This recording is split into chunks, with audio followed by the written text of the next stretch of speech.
What's up tout le monde les amis. Hello tout le monde, on se retrouve pour le récap de la Gamescom. Et oui, la Gamescom vient juste de se terminer et on a pu avoir que quelques annonces concernant à propos de Saints Row, de Horizon Forbidden West, Xbox avec une édition spéciale, Halo Infinite, etc. Et on a aussi pu avoir quelques informations à propos de Far Cry 6, etc. On a eu un peu de nouvelles aussi, un peu de Death Stranding, etc. Mais je vais parler quand même des jeux qui m'ont marqué et des choses que j'ai trouvées, en tout cas, pas mal. Mais voilà, c'est l'heure de votre récap de la conférence Gamescom. C'est parti, premier sujet. Nous allons parler concernant, déjà, la Gamescom était plutôt pas mal. Vraiment, était à la hauteur, je pense, des joueurs, etc., que tout le monde attendait, avec impatience, une bonne conférence, parce que c'est vrai, lors des deux conférences qu'on a eues du côté de chez Xbox, ou même du EA Play, c'était pas ouf. Franchement, si vous me dites que c'était ouf, on ne vit pas dans la même planète. Vraiment, en tant que joueur ou en tant que créateur de contenu, je trouvais pas ça ouf, et limite, je m'ennuyais tout de suite, lors des conférences. Mais c'est vrai que ils ont mis une petite barotte et c'était plutôt pas mal.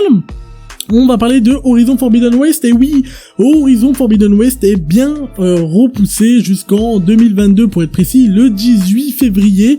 Alors oui, le jeu on le retrouvera en début d'année 2022, chose qui est plutôt pas mal. Au moins on a une date, c'est pas comme si il y a marqué par exemple prochainement, etc. On a une date, ça arrive le 18 février 2022, on attend un petit peu, etc.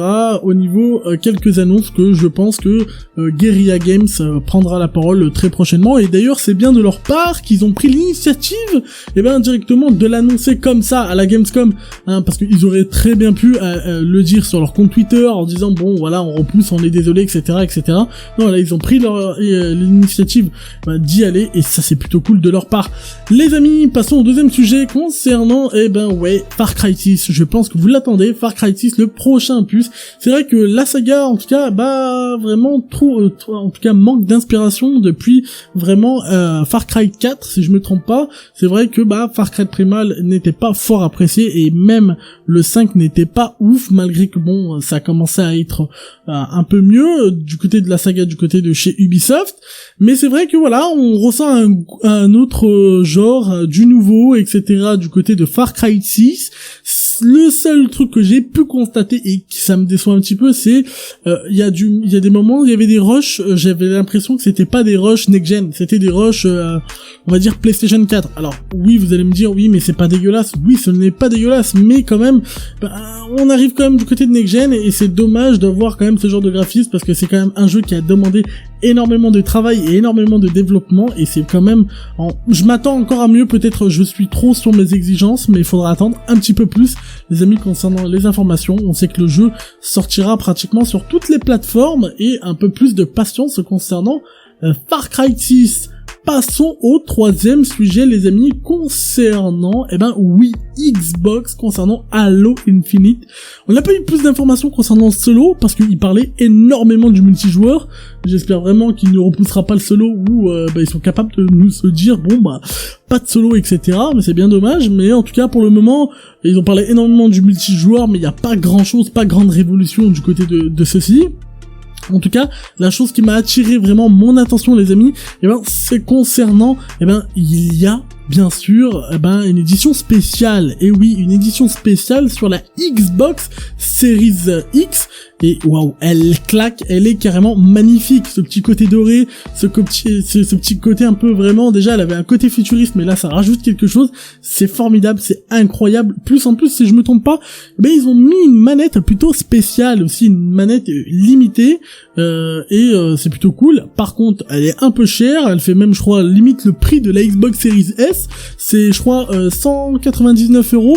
Ça fait cher quand même pour une manette, mais voilà, ça reste quelque chose de collector et de limité. Mais c'est vrai que c'est la première Xbox collector qui est sortie, en tout cas du côté de la Xbox Series X, et en tout cas c'est la première, et j'espère que ce sera pas la dernière. Les amis, passons directement au sujet concernant d'autres jeux qui m'ont en tout cas interpellé vite fait un petit peu. C'est aussi Saints Row. Saints Row est de retour, les amis. Alors oui, Saints Row est plus dingue que jamais, etc. Toujours coloré, etc. Ce guerre de gang qui est plutôt incroyable. Mais c'est vrai que pour le moment, on n'a pas eu vraiment plus d'informations concernant le jeu. Mais c'est vrai que c'est juste incroyable de revoir ce jeu qui m'a marqué. Pour moi, j'ai adoré le 2 à l'époque, et j'espère de retrouver ces petites sensations du côté du nouveau, du côté de Saints Row. C'est vrai que pour le moment c'est une bande annonce, c'est pas du gameplay, etc. Mais vraiment ça vraiment encourage la suite. Nous allons parler concernant la grosse claque, vraiment, je pense que de la Gamescom, le jeu que je pense que j'ai trouvé le plus magnifique. Alors, ils nous ont montré quelques bouts de gameplay de la mode campagne. C'est Call of Duty Vanguard, les amis. Call of Duty Vanguard, on peut voir vraiment du ray tracing qui est actif. Par contre, on n'a pas eu d'informations concernant la FOV. Bon, on attendra un peu plus de précision. Et d'ailleurs, je vous rappelle qu'il y aurait l'alpha qui serait disponible à partir du 27 pour uniquement les joueurs PlayStation. Et vous pouvez déjà le télécharger, les joueurs PlayStation, directement sur le PlayStation Store. Mais ce qu'il faut se dire, c'est que le jeu, en tout cas, il envoie du lourd. On voit bien qu'il y a des détails qui sont travaillés. On voit bien qu'il y a des éléments de décor qui sont cassables, etc. On voit bien, parfois, on a la possibilité directement rentrer dans un mur en bois et le casser complètement, etc. On a pu aussi avoir des informations concernant Outlast, etc. Le prochain Outlast, je suis carrément pas emballé, etc. Bon, voilà, c'est pour le moment mon propre avis. Pour le moment, si je pourrais donner d'un point de vue, en tout cas, la conférence, oui, elle en valait le coup. 2 heures, ça fait long. Mais oui, elle en valait le coup. Pour moi, c'est un 7. Franchement, ouais, c'est un 7 si vraiment ça valait le coup vraiment de regarder ceci. Faudra attendre un peu plus avec les informations, etc. Tout peut être décalé avec le Covid, etc. Tout peut être décalé, je répète, hein. Vraiment, on peut avoir une date d'un jeu et directement il sera reporté, etc.